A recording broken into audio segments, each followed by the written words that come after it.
ગઢડા નાગજીપરા વિસ્તારમાં મકાનનું તાળું તોડી તસ્કરોએ ચોરીને અંજામ આપ્યો.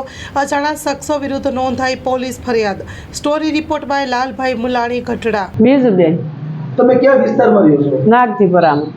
શું ઘટના બની તમારા ઘરે? અમે સવારમાં વહેલા 5:15 ગયા હતા મંદિરે મંગળા આરતીમાં. આવ્યા 6:45 ત્યાં ચોરી થઈ ગઈ હતી. કેટલી વસ્તુની ચોરી થઈ છે? મારી બુટી ગઈ તોલાની ને પોણા બે તોલા જે બેમાં ઓછો છે દોરો, એટલે દોરો ગયો અને 40-42 હજાર રૂપિયા ગયા.